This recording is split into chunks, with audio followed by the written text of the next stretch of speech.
Hello, and welcome to Why Wasn't It Better? I'm your host, Patrick Darms. And I'm your co-host, Anton Paras. Anton, how you doing? Good to see you again. It's been a while. Good to see you, Pat. It's been a minute. I'm doing pretty good. How about you? Never better. Never better when we're recording. On today's episode, we're headed into the world of Formula One. The same team that made Top Gun Maverick a massive hit, director Joseph Kosinski, producer Jerry Bruckheimer, they return with the premise of doing Formula One racing, what Maverick did for fighter jets. Visceral realism, real locations, practical effects, and edge-of-your-seat spectacle. And on paper, it had everything going for it. Formula One has exploded in global popularity in recent years.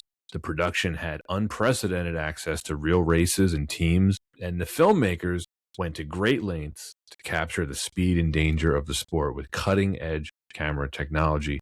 But access and technology do not automatically make a great movie. So the question for this episode is simple. Did F1 successfully translate the drama of the world's fastest sport to the big screen, or is it another slick, expensive sports movie that looks incredible, but ultimately doesn't have much under the hood? It was released on June 27th, 2025 by Apple Studios, Monolith Pictures, Jerry Bruckheimer Films, Plan B Entertainment, Dawn Apollo Films, and it was distributed by Warner Brothers, directed by Joseph Kosinski. The screenplay was written by Aaron Kruger with a story credit for Kosinski. It stars Brad Pitt, Damson Idris, Kerry Condon, Javier Bardem, and Tobias Menzies. The budget is anywhere from $200 to $300 million, and the box office was $633 million. It has an 82% Rotten Tomatoes score, and the plot, roughly, is in the 1990s, Sonny Hayes was Formula One's most promising driver until an accident on the track nearly ended his career. 30 years later, the owner of a struggling Formula One team convinces Sonny to return to racing and become the best in the world. Driving alongside the team's hotshot rookie, Sonny soon learns that the road to redemption is not something you can travel alone. Anton, why did you want to talk about F1? But I have to say, you just avoided this one for a while. That's so funny. I love the lore behind this episode. It's been a while. It's been an episode coming. And back when this film was in theaters, you were definitely encouraging me to go see it, and I kept saying, yeah, I'll go see it. And it got to the point where I just put it off enough times that it was just out of theaters. And so that's on me. And I'll admit, part of me just thought, I'm sure it'll be fine if I just see it at home eventually. Well, there's a lot more to this movie than I expected. So you regret not seeing it in the theaters? I regret it.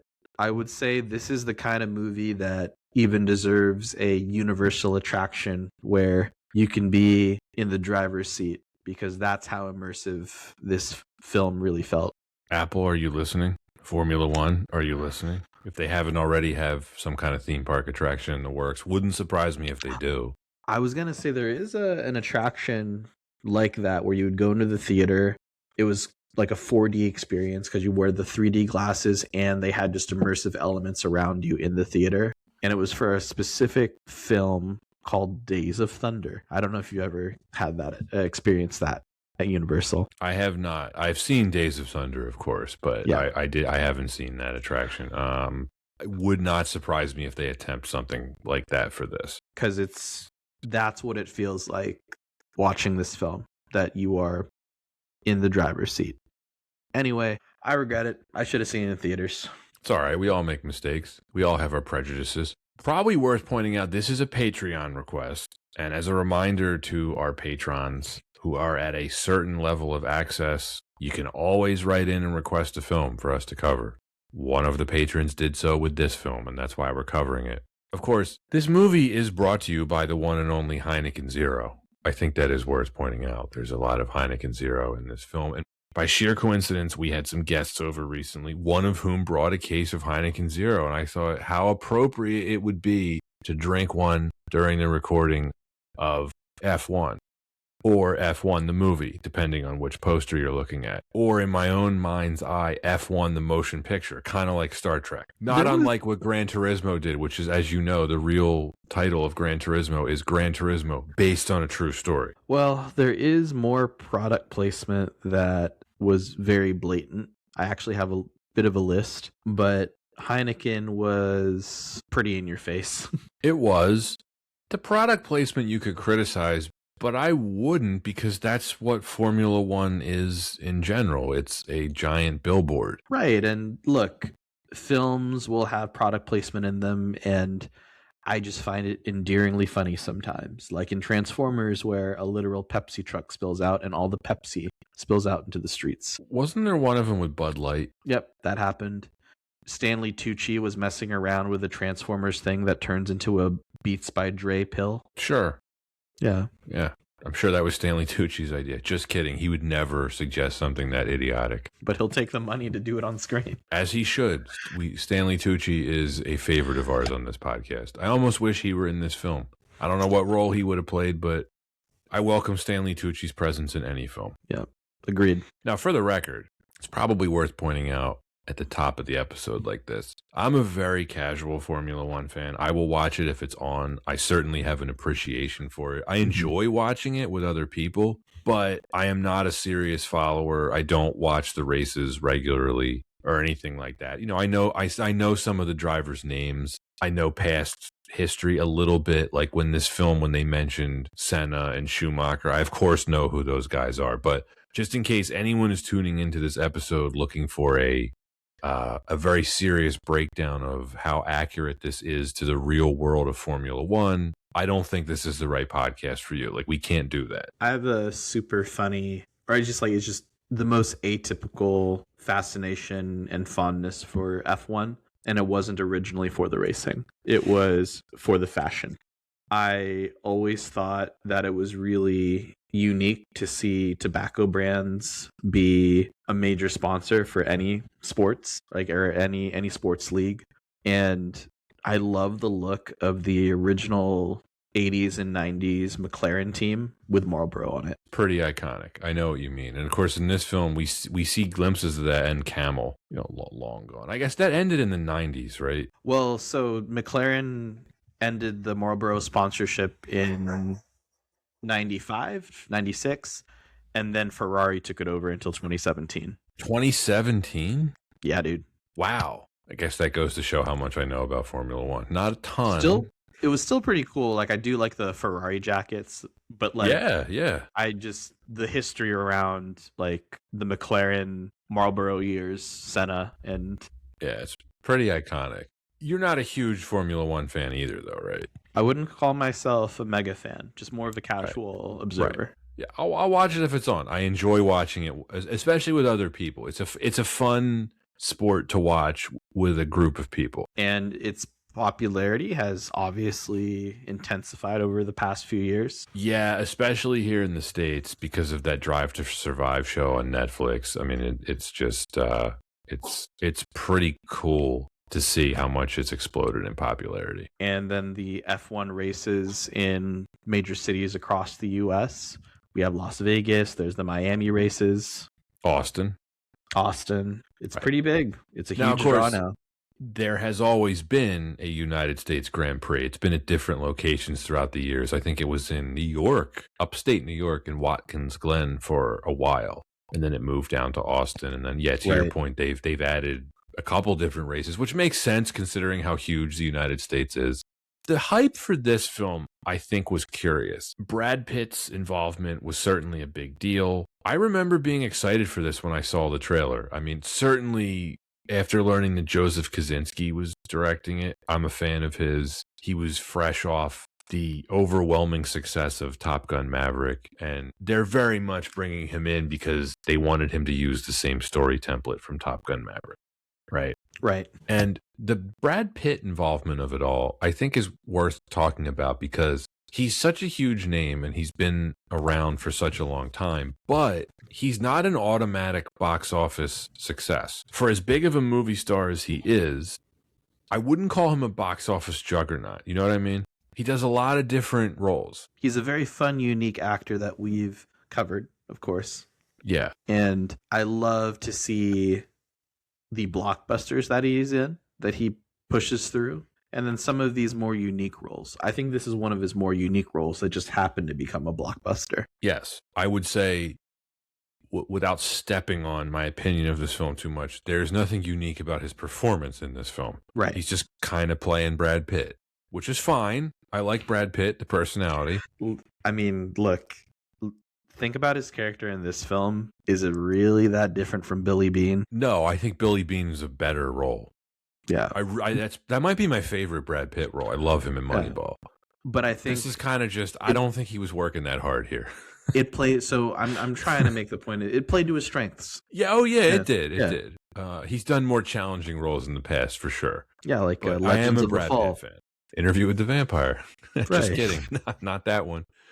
Yeah, I was looking forward to seeing this in the theater. I went to see this twice. I saw this by myself opening weekend because my wife didn't want to go with me. And then at some point over the course of the next week, she decided that she wanted to see it, and she asked me to take her to see it, and I was only too happy to oblige. So I ponied up for the IMAX tickets a second time. Totally worth it. This was an incredible theater experience. But the reason I bring that up is, like all overwhelming theater experiences I have, I'm looking at you, Avatar, I am always fascinated what happens when I go to watch this at home on a smaller screen with a, not as good sound system. Does it lose something? Is it the same? Yada, yada. I think we can get to the production history in a second. This is a pretty much brand new movie. It came out last year, but more or less brand new. And yet we certainly can do the 6 degrees of Warren Beatty's sex life, meaning, Anton, we can connect this film, as we can connect almost all films that we cover on this podcast, to the sexual conquests of the one and only Warren Beatty. Brad Pitt is our connector. Okay. By way of Antonio Banderas, by way of Madonna. Pitt starred in Interview with the Vampire with Antonio Banderas, a film that we've covered on this podcast. Banderas was in Evita with Madonna, and she dated Warren Beatty. Yeah, smooth. Yeah, pretty straightforward. Production history for this. Give it a whirl. All right. Well, this film was conceived by Joseph Kosinski. This was his passion project. He'd been interested in making a motorsports movie for a long time. And remember that he almost made what ultimately became Ford v Ferrari with Tom Cruise and Brad Pitt. The screenplay was written by Aaron Kruger. He's written some massive films over the past quarter century. Started off with horror movies like Scream 3 and The Ring. He co-wrote 3 of the Michael Bay Transformers movies, then the 2017 live-action Ghost in the Shell, and most recently, Top Gun Maverick. Kruger received sole credit for the film's screenplay, along with story credit with Kosinski, Jez Butterworth, Kara Smith, Aaron Sorkin, and Christopher Storer earned off-screen additional literary material credit. They spent nearly... Sidebar? Yeah. What do you think that means? Like, what do you think Sorkin did on this movie? It has to be some level of it has to be some minimum of adjustment, right? Do you think they just emailed him the script and were like, punch up 20 pages for us or something? Yeah. Because that's a curious credit, additional literary material, right? It's not an EP credit. It's not a writing credit. It wouldn't shock me if it was, hey, like, look at this scene. Does this look right? Kind of thing. There's a few scenes, like, when Sonny first arrives at the facility, at the Apex facility, and they're doing the whole bit about, he's like, how many people did you call before me? And they're like 7. 9. It's like, well, maybe it was 8. It's like starting to feel like a 9. That scene felt like Sorkin to me. So maybe it was just one scene. They're like, just write one scene for us. Here's like, $250,000. Make this better. Make this better. Sorry, keep going. They spent nearly 3 years making this film. Extremely complicated with several delays, and in December 2021, it was reported that a bidding war was commenced for an untitled film starring Brad Pitt with producer Jerry Bruckheimer, director Joseph Kosinski, and screenwriter Aaron Kruger, who previously worked on Top Gun Maverick, on board in their respective roles. Studios involved in the bidding war were Paramount, MGM, Sony, Universal, and Disney, and streamers Netflix, Apple, and Amazon. Apple won. At one point, it was reported that the film's title would be Apex. Pitt's salary was $30 million. Damon Idris won the role of Joshua Pierce after beating out dozens of others, and Pitt and Idris drove Formula 2 cars for filming. Apple designed a custom onboard camera for the cars based on the iPhone and empowered by its A-series system on a chip, while Sony Cine Alta designed a smaller version of its Venice extension system so that up to 4 cameras could be set up on the individual cars without affecting their weight. Panavision also designed a special remote head rig that allowed the cameras on the cars to create panning movements. Pretty cool. And they use it to the fullest effect in this film. They took full advantage of this new camera technology. Principal photography began almost 2 years before the film's release in July of 2023 at the Silverstone circuit in the UK. Filming also took place at various locations across other racetracks in Hungary, France, Italy, Holland, Japan, Mexico, the United States, and Abu Dhabi. Following the ongoing F1 season, filming was delayed in 2023 due to the Screen Actors Guild strike. Filming was forced to continue into 2024 season to make up for the lost races. The budget was reported to be north of $300 million at one point, a figure which Jerry Bruckheimer vehemently denied. Officially, it is listed at $200 million. Here's my theory on that for you, Anton. It's really a $300 million movie, but the amount of access that Formula One granted them amounted to about $100 million. Yeah, sounds about right. That's kind of how I rationalize it. And by the way, money well spent. This movie looks amazing.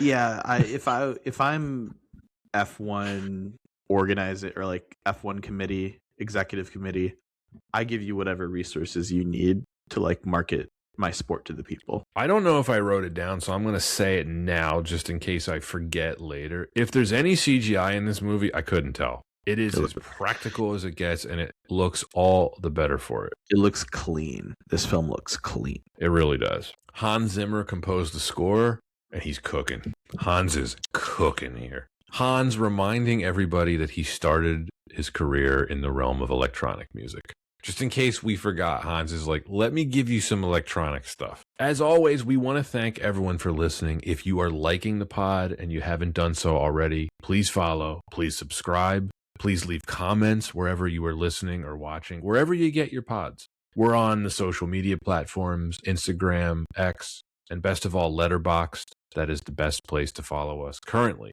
We've noticed an uptick in our Letterboxd followers, so clearly this messaging is working. And of course, if you really like us and you want to throw a few bucks our way, we have a Patreon.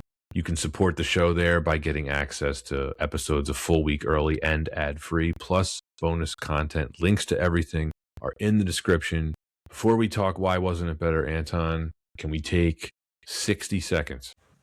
Let's do it. I'm going to get another Heineken Zero. Okay. Let me check my watch. Gone in 60 seconds. Okay. All right, I'm back. Nice.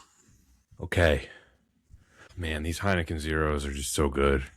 just tastes like the real thing. How would you describe the flavor? Very Heineken-y. Yeah. Crisp. Yeah. Dry. Smooth. Like you're behind the wheel. I am not a big beer drinker, so I can't really give you tasting notes on a beer. All I can tell you is that Heineken Zero tastes very much like a regular Heineken. Yeah. Tasting notes for beer is something that I find hilarious. I'm just not a beer drinker in general. Just imagine if this was an IPA podcast. We wouldn't have lasted 200 plus episodes, I can tell you that. Yeah. Well, it's our 200th episode, and we're talking about how the IPA tastes like piss. What's new? This is actually our 221st episode, in case any of the listeners care. We keep it consistent, don't we? We do. I know some podcasts will tell you which episode number it is. We never did, and it doesn't make sense to start now, 221 episodes in, so just in case anyone was keeping track. I think it's fine not to have it, because you know what? That just means anyone can just jump in at any point. There's no continuity, right? It's just... Right. Well, do you remember I used to put the numbers on the episodes on YouTube, and then I just stopped doing it because I realized nobody cared. Yeah, and it doesn't really change anything. It doesn't. No, we do celebrations every 100 episodes, and of course we break up the monotony, I suppose, of, we break up things with season recaps. But enough about that. Let's talk F1, the movie, brought to you by Heineken Zero. Why wasn't it better? Number one reason, the racing, the filmmaking. Mhm. In some ways, this film, Anton, was exactly what I expected. And that is primarily because I trust Joseph Kosinski. I know what I'm getting with him by this point. This is a very conventional popcorn movie. I mentioned it's the same story template as Top Gun Mhm. Maverick. That's a good thing. We have the older veteran coming out of semi-retirement to mentor the young buck and saves the day in some form or other. Yeah, and I think something that we have to, I think a few people take for granted is how do you translate a sport into something spectacular for the average viewer? Because there's going to be a lot of F1 enthusiasts that will go and see this, and of course, like they're bought in. But the actual racing itself, like you talk to an average person, I'm sure there probably still is a lot of people that think of NASCAR first when you mention car racing. F1 and Formula One racing, like it really is a much more, it's a very different spectacle. And I think bringing that into the grandness of the film and being able to have the audience buy in, like that's not an easy feat. So big kudos to be able to capture that. Yes, because this film, whatever you think of the characters in the story, it was always going to come down to how successful are the racing scenes. They are spectacular. Cinematography, editing, sound design, scoring for this film, A+. Mm-hmm. On a purely technical level, this is just about perfect. This is a technical masterpiece. Yeah, it's one of the reasons why I feel like I regret not seeing this in theaters is even hearing it through my TV or through my sound system at home, I felt the rev of the engine and I just knew like I should have seen this in theaters. This won Best Sound at the Academy Awards, deserved. Yep, agreed. And then, I mean, we have to talk about the editing. It was nominated for Best Editing. It didn't win. Probably should have. Stephen Mirione cut this film. He is an Oscar winner. Mm-hmm. He won 25 years ago for Traffic, the Soderbergh film. Yep, I remember Traffic. And what is so successful about the editing in here is this is a great example of how you do flash cutting. Mm-hmm. Flash cutting is something that we routinely criticize on this podcast. A lot of action movies abuse it and don't know how to use it. This film does. What it does so well is it establishes a rhythm to the editing. And if you recall, when Sonny shows up at the not Apex facility, what is it? Oh, Apex, right? The Apex facility, yeah. That's the name of the team, Apex. Yeah. Yeah. He shows up at the facility and there's basically like a test drive, right? He gets in the car, he takes it out, and then the editing is cutting between Sonny, Josh, you know, his teammate, the racing crew. You have Ruben, you have Kate, you have the pit crew, and it's rapidly cutting between all of them. The cars, there's like readouts on screens. But if you notice, they use the exact same template in each of the film's racing sequences, and they establish it in this training, an introductory montage, right? They establish that there is a rhythm to the editing, and they stick to this rhythmic template.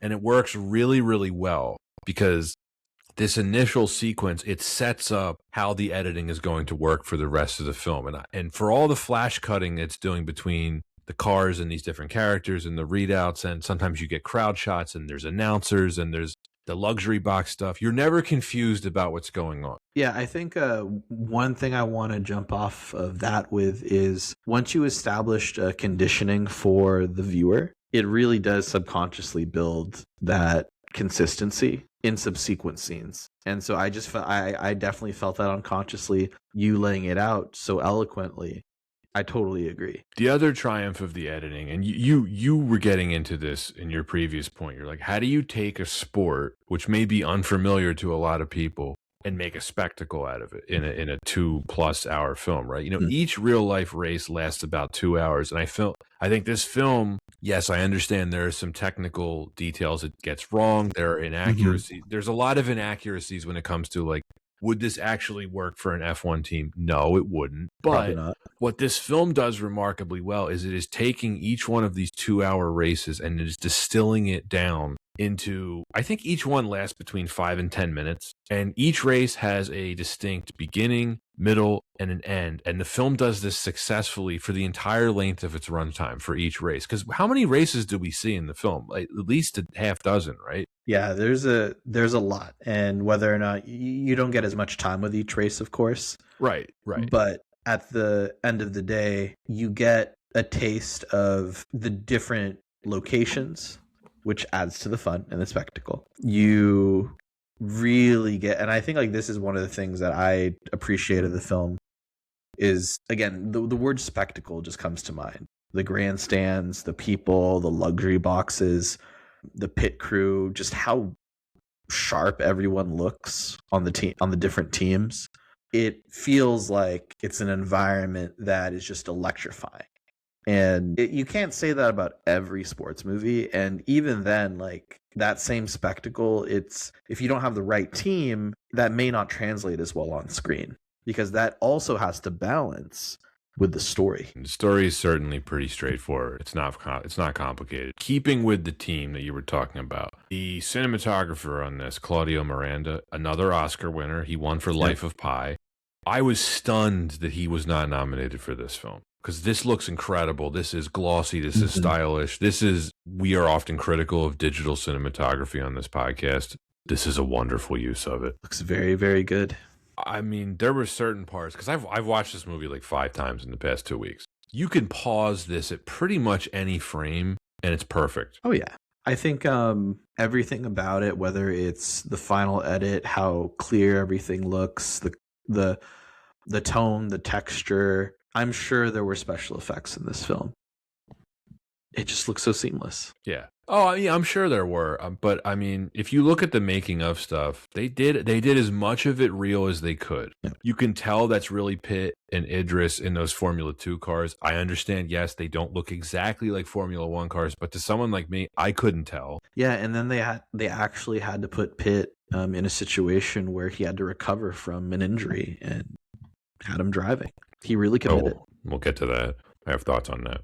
You know, one of the things, too, I think they do that's clever is I often find title cards obtrusive in a film, but I like how this one, when they introduce a new race, they tell you like Italian Grand Prix, and you see like a graphic of the actual track. Yeah, of the I track, really liked that. That was a great touch. You know what it reminded me of? It really reminded me of Gran Turismo. Now, yeah, it's very, very different films, but very similar films. And I think you could probably look at this film and just say, wow, like if I was going to improve on Gran Turismo, I would do everything that this film just did. Yeah, man, Kosinski, you have to give him all the credit here. I mean, at this point, he's in the pantheon of just directors that just do spectacle. Between going all the way back to his first film, Tron Legacy, he did Oblivion, Top Gun Maverick, and now this. He knows what he's doing, man. Like Kosinski's, he's in the conversation now where like anything he's doing, I'm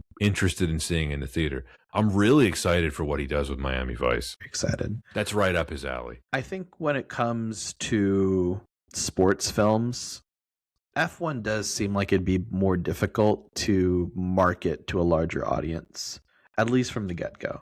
I feel like some sports, they're really built into a general knowledge, like boxing. So whether you're a Rocky Balboa or you're a Creed film, I think that's easily much more translatable. But F1, there's quite a few elements to jump through to get the audience, presumably to get the audience to understand the sport. But again, like Kosinski's really shown he can take something that complex and balance it well enough that you get an understanding, and they do blemish a few things for dramatic effect. Sure, but every film does that. Like, is Rocky the most accurate boxing movie? Probably not. Probably not. And then, of course, you're not just talking about F1. Racing films in general have had really checkered history at the box office over the years. The most pure racing films are probably, if you want to go way back in the day, like something like, have you ever seen Grand Prix or Le Mans? Great. Yep. Le Mans, Grand Prix. They're not, I wouldn't call those accessible to mainstream audiences though. They're pretty niche films. I love them. I think Grand Prix is an outstanding film, but it's not exactly something that you would expect to come out today and make $1 billion at the box office. I mean, stylization wise, the Top Gun connection is just too on the nose. Days of Thunder, really, really, you could see a lot of influence of that film with this film. Hans Zimmer. Yeah. Another Hans Zimmer. And that film, I think it was successful, but not on the level of Top Gun, right? Yeah. I think it made money, but probably not as much as they hoped it would. And then another film focused on cars. Cars? Or just, just around like the vehicles in general. Like, I mean, I'm just thinking of like Gran Torino. Oh wait, that's nothing like this film. Well, Gran Turismo, which we covered a couple years ago, that disappointed at the box office. Unfortunately, even though we really liked it. Gran Torino also didn't do well at the box office. But like Rush is a great movie. I don't think it was a box office juggernaut. Ford v Ferrari. Great movie. It's crazy that Kosinski almost made that. I think this worked out though, because he got to make this. Yeah, the racing sequences in here are exhilarating. Yeah, super fun. Just even with the dramatized events, like I think something that you'd mentioned before, like there were a few like racing interferences with like damaging cars that you just can't do. Right. Yeah. But whatever, we'll get a little bit more into that in the next reason or two. But I like how the film opens at Daytona. The 24 hours of Daytona, really fun. Seems exhausting. Yes, they are. It's a real marathon, if you will. Totally different race than an F1 race. An F1 race is a sprint. Yeah, and like from the get go, you get an idea of who our main character is, ducking head in the ice. Right. And like Led Zeppelin. Which again, like it's all dating who the character is, but also presenting us like this is a committed individual. He's a maverick. Yes, exactly. A little bit of a maverick. We'll go through some of the races a little bit later. The way this film ends is a great sports movie ending. The final 3-lap sprint when Sonny is flying at the end. In the final race. I don't mean literally flying. If you've seen the film, you know what I'm talking about. It's one of the best representations of flow state that I've ever seen in a film. Yeah, it's Zen, right? It's like this. Oh yeah. Yeah. And I love the use of that term flow state. I think it's much more popular of a term now and with the younger generation, but it's also hard to describe. But it is hard to describe. Yeah, it's the feeling of Zen. Yeah, this film nails it. And they set it up perfectly when the announcers... By the way, I like how they had to use the real announcers for this. It added a layer of authenticity to the film. And remember, the one announcer is like, the question is, does Apex have the car? Do they have the car? And you just hear Javier Bardem's character go, we have the driver. And you immediately know what's going to happen. It's also a great way to end a sports movie because they didn't fall into the cliche of he won at the last second by like a hair. He's in P1 the entire final lap. Like it's very clear he's going to win, and it's so satisfying when he finally does. That's really I was blown away by that in the theater, Anton. It's one of the best theater experiences I've ever had watching a film. When he finally wins, I felt this like rush. Yeah, and I think like that's one of the best things about how you close it is because it's the tension and the payoff isn't about how close it was. It's because you have literally built up yourself this whole film rooting for him to succeed, and you just want to see him succeed. Well, let's talk about him then. We can talk about the cast. That's our next reason. Sonny Hayes is our protagonist. He is played by the one and only Brad Pitt.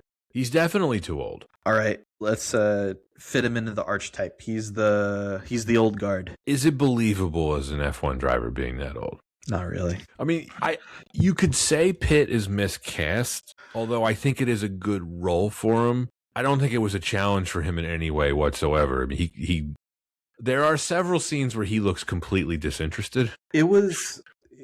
I think it was a fine role for him, but I think that they had to overcome very quickly any logic that was coming into people's brains of, is he actually viable as a F1 car driver? Very debatable.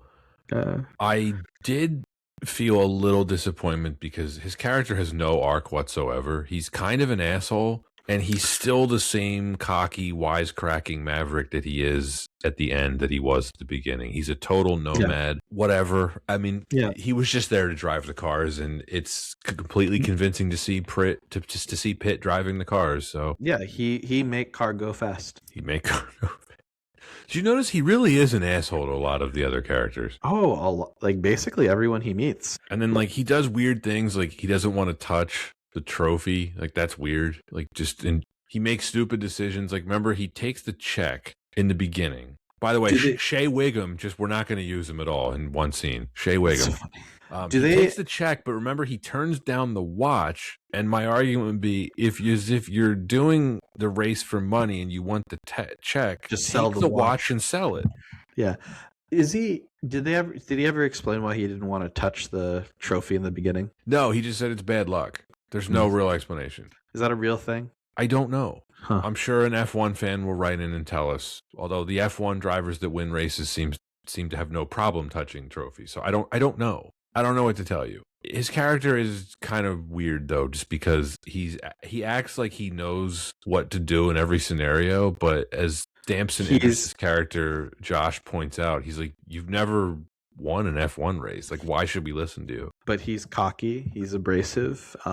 He's insistent. There's a lot of elements of his character that you can draw upon a lot of his other roles throughout the years. There's a lot of his character from the Oceans series that I saw in this character. Very lackadaisical. Yeah. It's almost like Pitt wasn't trying that hard. He was just like, I just kind of gotta get through. Yeah. And make car go fast. Make car go fast. I don't want to be too harsh on him because I think he's fine here. Like it is a good role for him. Yeah, and I think it really fits because it's when he reveals himself in his more vulnerable moments in the film that you better understand. Like you start to empathize for him, and I think it makes the payoff at the end, being able to watch him win, feel that much more satisfying. I think that's one of the most successful things that this film does, is despite its very bare story, like we still buy in. It's a good point. Pitt's biggest movie in his career. Kind of crazy, right? Like he's been around for 30 plus years at this point. Mm-hmm. And this is his biggest movie. It's an incredible achievement for him. Because he's what? Is he almost 60? He's 60, right? I think he's almost 60. But incredible to see him jump around role to role and like the size of films. That's why I like Pitt. He'll do any role. It doesn't matter how big it is or small it is. Yeah.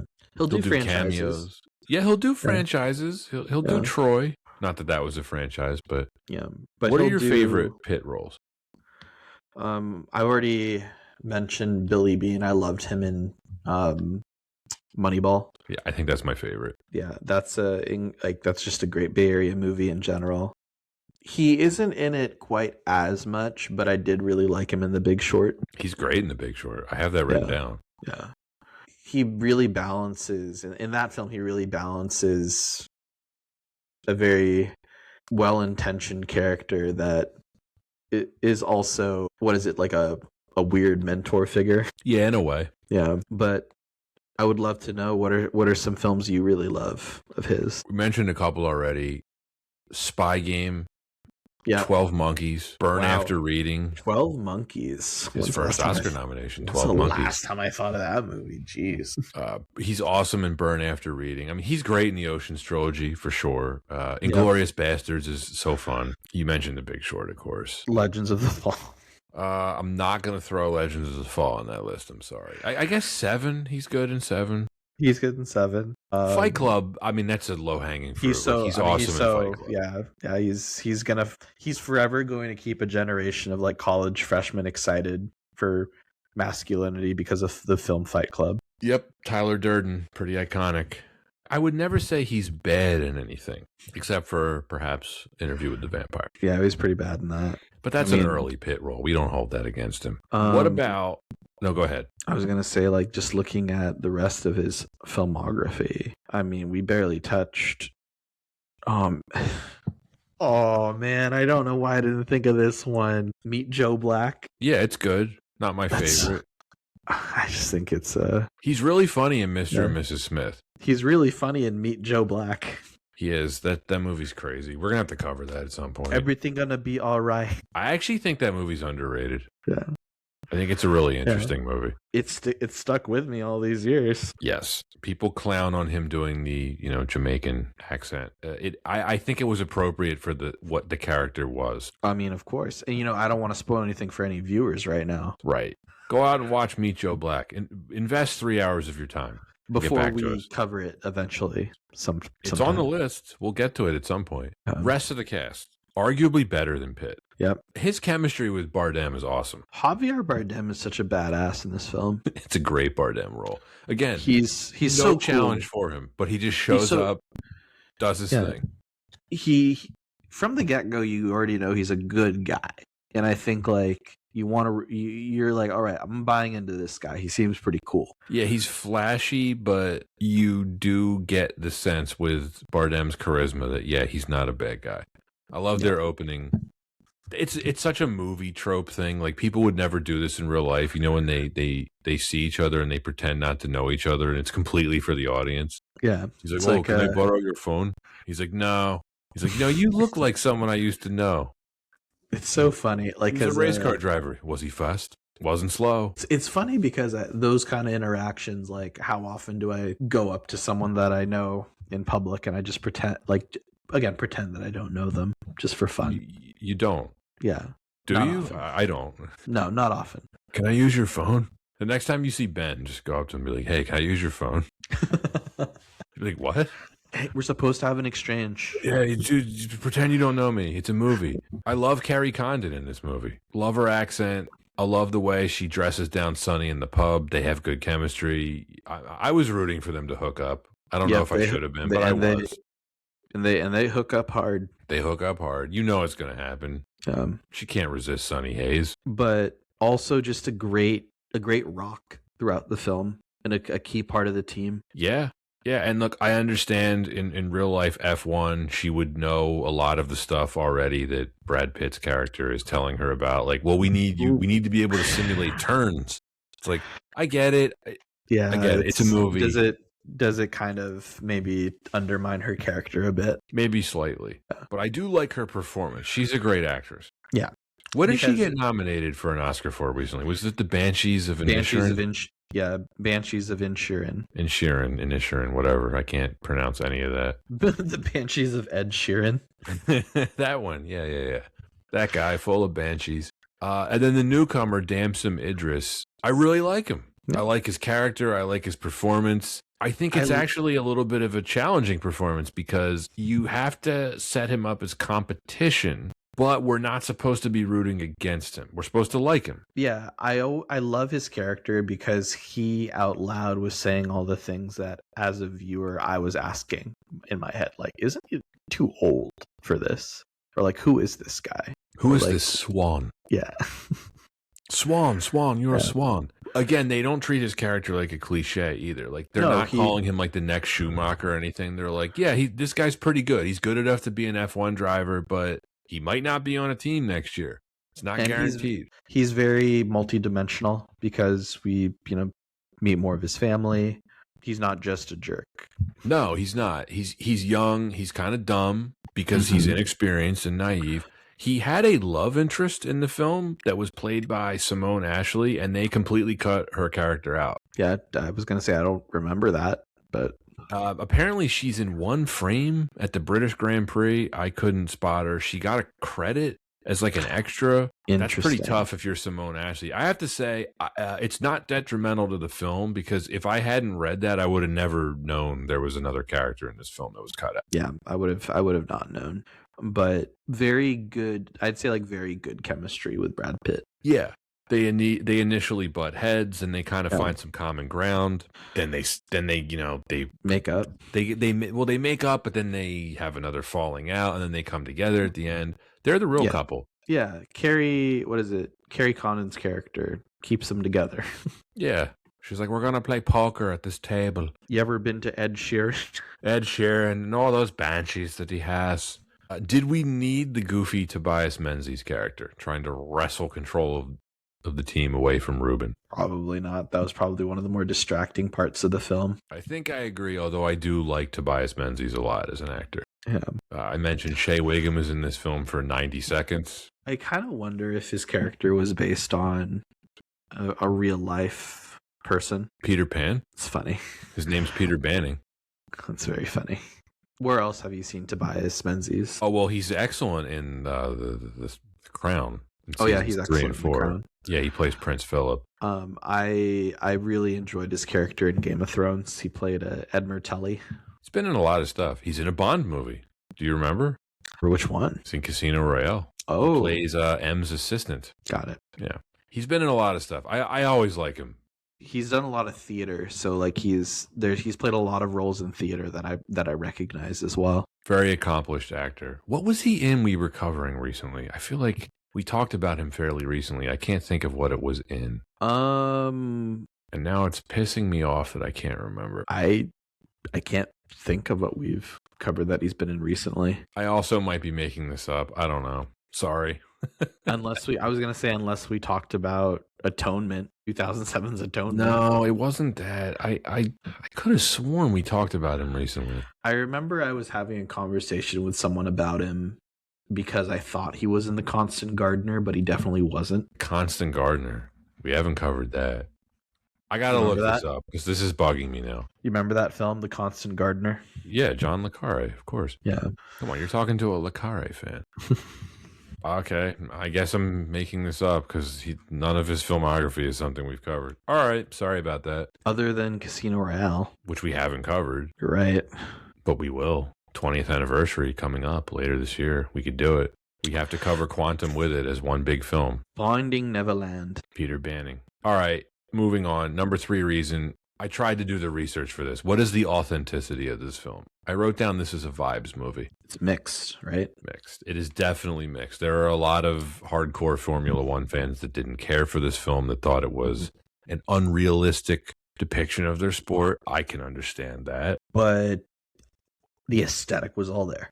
Come on. Yeah, they certainly made it feel real with all the access they got. I love to see all the real life drivers in this film. It's really cool. I mean, the big name, of course, having Lewis Hamilton be involved. One of the producers. Huge. That's huge. What is that? The equivalent of like now having like Luca be who your main character plays at the end of your current basketball film? Yeah, it would be like having, I don't know, you make a movie about soccer and it's produced by Lionel Messi. You know, he's that level of famous. Not Mbappe.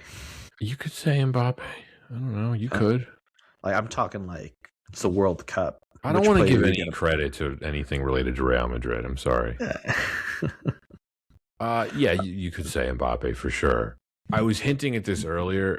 You know, I know there's some F1 fans that didn't like how the commentators were speaking over every race. I liked it. Not only did it sound real to me, I thought they integrated it perfectly. It's a really easy yet clever way to do exposition for someone like me. Again, I'm not an expert. I may never watch another F1 race because I don't have access to Apple Plus or wherever the heck it's on. You know what I mean? I liked the commentary on each race. And I think the film did a really good job of showing how each track requires a different strategy, how each subsequent race that the teams are in, they have to plan, and they have like an A, B, and C plan. I thought that was really cool. Mm-hmm. You know what I was disappointed by? We didn't get to hear the British pronunciation of Nissan. Because Today's match is brought to you by Nissan. Nissan. Because they don't have an F1 car. Did they ever? I don't know if they ever did. At this, like, it was news to me because I looked it up because I was actually looking forward to it in watching the film. Like, I get to hear them say Nissan. Oh. But I'm so sorry, Anton. Yeah, but they didn't. They didn't. Not only is Hamilton a producer, I love how he's a character in this film, but he doesn't have any lines. But he's kind of the final boss in the last race. I thought that was really cool. Like, you know that look he gives Sonny right as they're all about to get in their cars? I thought that was like a great touch. It's also really interesting that as successful as Lewis Hamilton is, he doesn't mind playing himself as a character that loses the race. And I don't think it's detrimental for his career. Not trying to say like that He's at a all. 7-time champion, man. Yeah. He's good. I think it just says more to him as an individual and like his ego. Like, oh yeah, like it makes sense. Like make me lose, make it believable to fit the story. He also didn't insert himself in the film too much. Like I said, he's a character in the film, but he doesn't even have any lines. Yeah, he just kind of gives the characters little looks here and there. He doesn't even sip on Heineken. Heineken Zero? Heineken Zero, yeah. No, he doesn't. By the way, apparently that final race is based on the Abu Dhabi Grand Prix in 2021. Verstappen in that race was kind of what Hayes was in this race. So that this is based on a real race that he lost. Now, very, very differently, do you remember the 2022 film Hustle with Adam Sandler? So in the film, a lot of major NBA players were in the film. Juancho or Hernan Gomez played the main character. And in the film's climax, he's going up against Anthony Edwards. So Anthony Edwards ends up being the final boss in the film. Very different character, but if you haven't seen it, I highly recommend it. There's just something around athletes playing themselves in roles where they're not inherently actors, of course, but I do have to give a lot of credit, one, to Lewis Hamilton. I think he did a splendid job with his scenes. But two, I actually really enjoyed Anthony Edwards' acting in that film very similarly. Like, while some of it felt very natural, but when you compare the stars and what they're willing to do on screen, I think it just shows like they don't let their egos get in the way of the stories that they allow to be, made into film. That's a good point. Yeah, I didn't see that film. Hustlers, not familiar. Back to the authenticity of F1, the movie. A lot of exposition. I didn't mind it. I think this is probably where the biggest criticism against the film can be lobbied is the tactics that Apex GP is using requires a heavy suspension of disbelief. Apparently, nearly anything that Sonny tried to do as strategy would result in penalties and/or race bans in real life. A driver can't just crash into other cars and cause the safety car to come out. I was going to say that also just seems very irresponsible to say like that is a strategy that could work, but yeah, it's all dramatized. Right. Is it amusing in the film? Yeah, it is. Yeah. What about illegal car parts or non? I mean, that's happened in F1. Yeah. So I think that was at least believable that could happen. There's very strict rules around how you can develop parts during the season and how you can incorporate them. I don't even want to try to get into that because I couldn't tell you the details of that, but I think that's just less sexy than trying to hit other cars. Yes, it is. I certainly understand the criticism about that. The other thing too that I think is unrealistic about this film is a new team like Apex GP being unable to score points in their first few seasons. That's apparently quite normal for Formula One. Like Cadillac is brand new. I think they either started this year or it's going to be next year. They're apparently not even hoping for a win until like 2030. And they're realistic about it. Haas was a newer one in the 2010s. I don't think they've won anything yet. So that's just normal for a new team to come in. Do they get into I'm trying to think of the economics of how many sponsors you need on a team to make it commercially viable. There's certainly a break-even point. I think if you're one of the it's 10 teams, right? There's 2 drivers each. I think if you're one of the 10 teams, you're getting sponsors no matter what, just by sheer number of exclusivity. Right, yeah. But they mentioned some of the costs of the cars in this film, and they really are we're talking hundreds of millions it takes to, develop and maintain these cars. They're basically fighter jets that just stay on the ground. I mean, they can't do much else. How many tires a race? Right. It's insane. I think one set of tires is like $50,000 or something like that. It's something outrageous. It is hard to believe a team like Apex would be an underdog with their modern facilities and everything. You see all the technology and stuff that they have. Yeah, it's crazy. It really is. And again, it makes a very normal thing look very cool. It does. One thing that I was disappointed by is the plot does not address how the other teams would adapt to their guerrilla tactics. We it's implied that they're very annoyed with Apex, but like, how would they counter it? I was kind of interested to see like how that might transpire, but they don't show that. Whatever. They just slash tires in the night. They slash tires, and then they hit shins with metal poles. Bows and arrows, stuff like that. And then not a single qualifying scene. That's a huge part of F1. We don't get a qualifying scene. And by the way, Sonny showing up at Abu Dhabi at the end, he would have never been allowed to drive without qualifying. So that's probably the most unrealistic thing in the film. It's like, why are you racing? Premium economy, brought to you by Heineken Zero. Last reason why this wasn't better. So we've been heaping praise on this film. We're both fond of it. We're both going to give it high marks. What didn't work for you other than what you've mentioned so far? I think that the plot itself, like in its DNA, and this is both good and bad, it's not that compelling. I feel like it's very cliche at this point. Very formulaic. Very formulaic.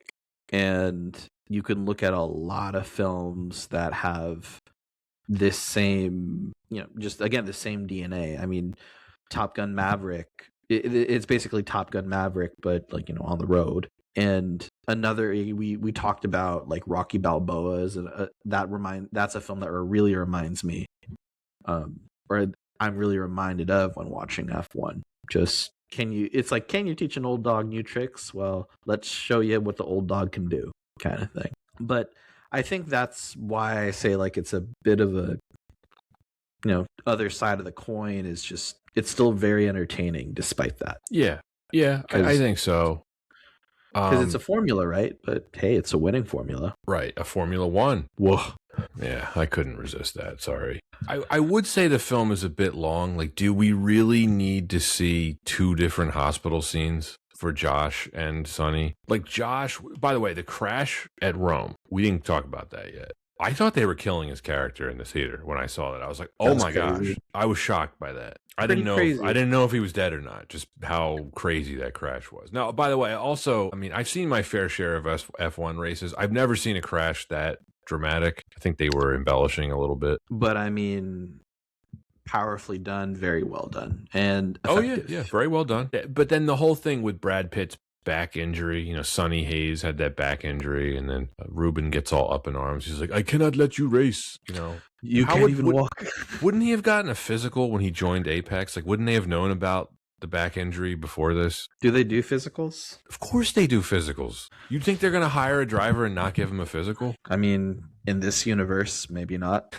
in this alternate universe. In this universe where Brad Pitt is like, just because he's rode with the guy in Lotus back in the day.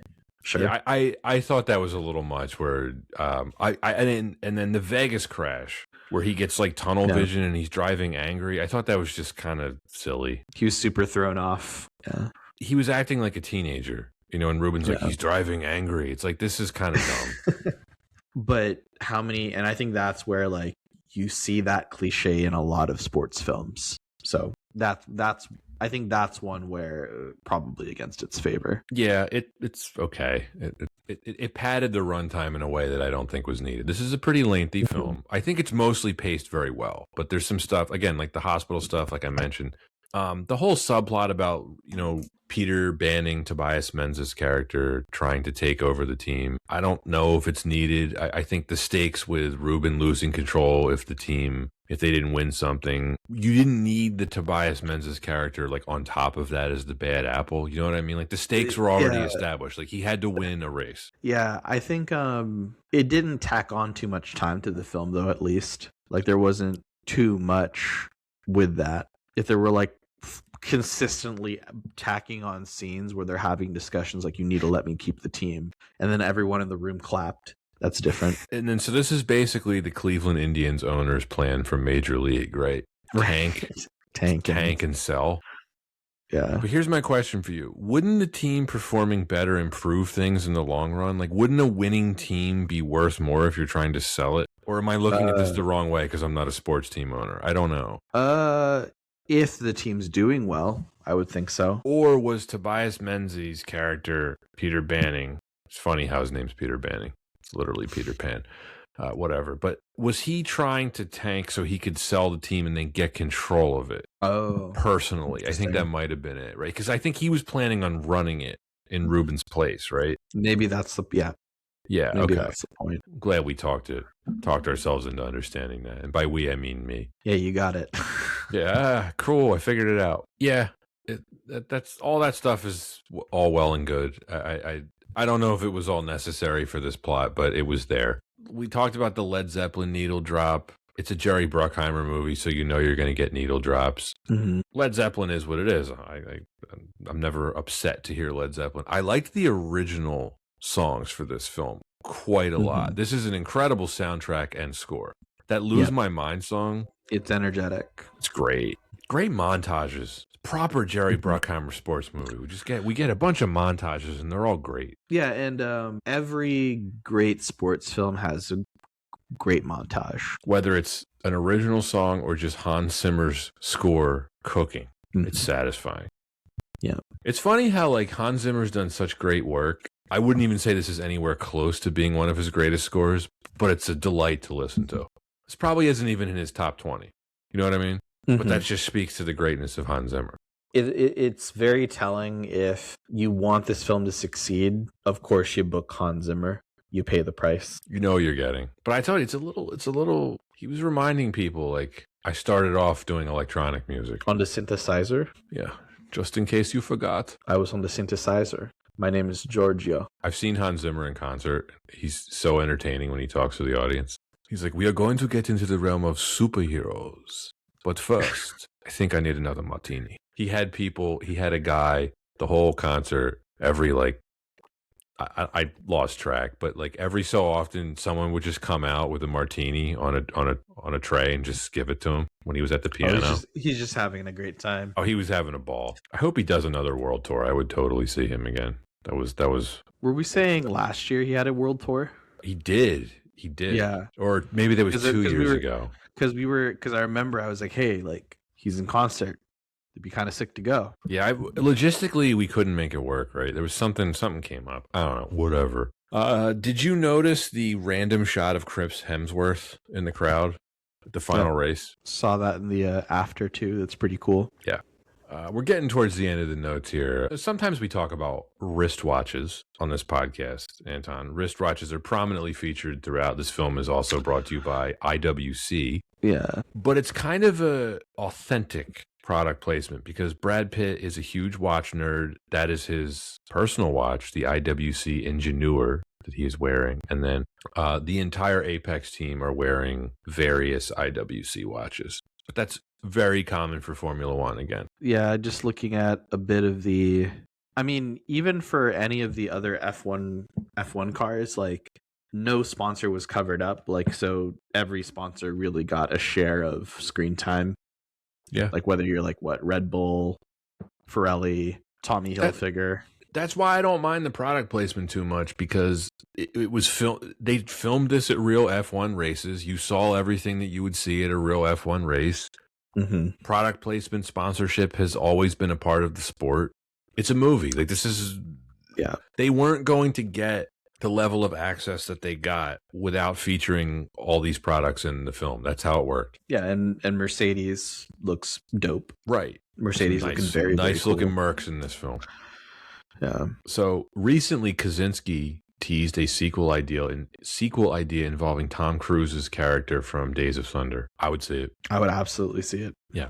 You would see a sequel to this then? Yeah. Yeah. Yeah. Sure. I don't have anything else to add. I love the thought of a shared universe with Days of Thunder. I think the Hans Zimmer connection alone confirms that it is shared, right? Yeah. What if Nicole Kidman showed up? Who would she pick? That'd be pretty sick. Probably not Tom Cruise. Doesn't she play a brain surgeon in that movie? Yep. She's like 20.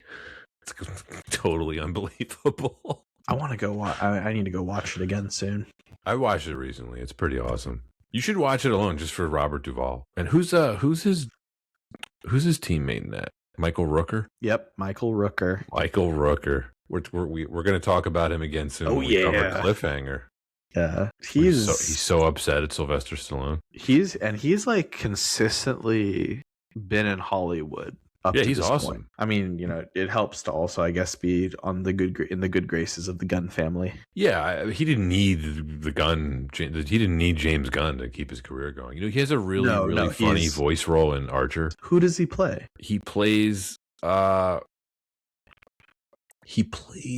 character when Ray's character goes home to West Virginia. He's like this local sheriff bully, like local redneck bully sheriff type of character. Yeah. It's really funny. He's really great. It's like the perfect kind of voice role for him. Yeah, I could definitely see that. Yeah. Okay.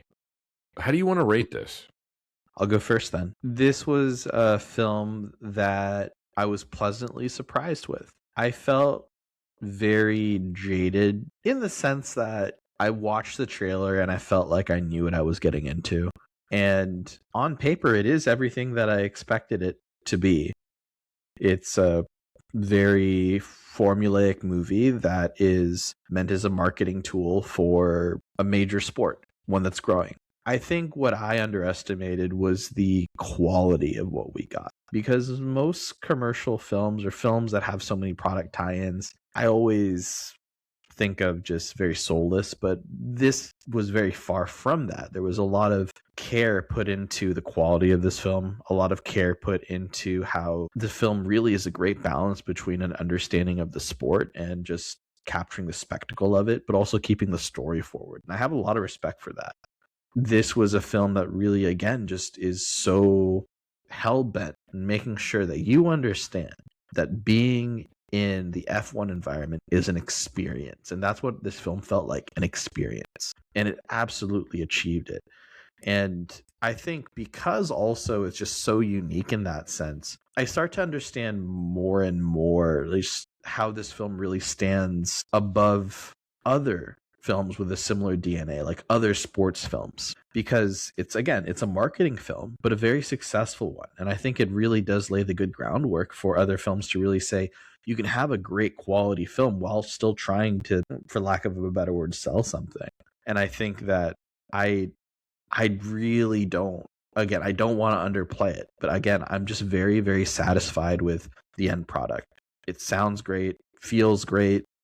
The cast did a fantastic job, up and down, great film. I think that it's not the most deep film in the world because, again, into the same DNA, there's no huge learning you take away from the end other than you feel good.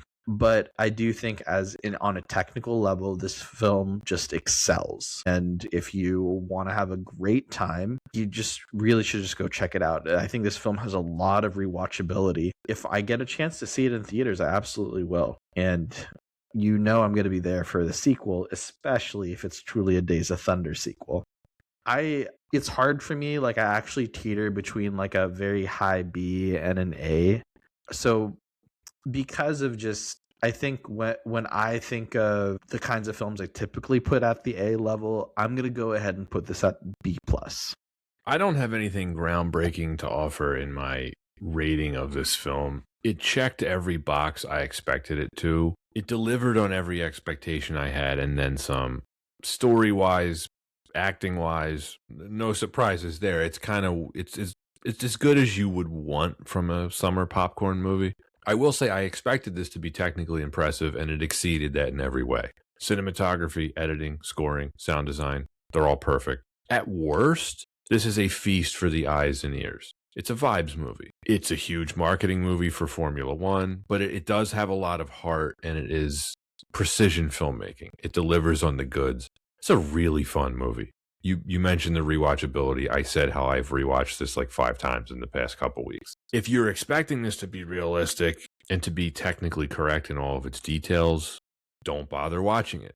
Watch Drive to Survive or some other documentary on F1, or just watch a real F1 race. If you are expecting an original, emotionally deep story, don't watch this film. My advice to those people would be just judge it by what it is aiming to do, and it nails it. It's supposed to be visceral, emotionally direct, propulsive. If you want to be entertained, this is a great movie to watch. It doesn't try to do anything special with its plot. I don't think this is some masterpiece apart from the technical stuff that we talked about. But they really do nail the execution on just about everything else. B+ is exactly what I'm giving this as well. I know what you're saying. Like, is it it's not quite A material to the point where it's not a masterpiece. And I have B plus defined as great film, highly rewatchable, could be a classic despite minor flaws. And that's how I feel about this film. I think this will have a pretty good legacy. And that is it for F1. Thanks for listening, and see you next time on Why Wasn't It Better?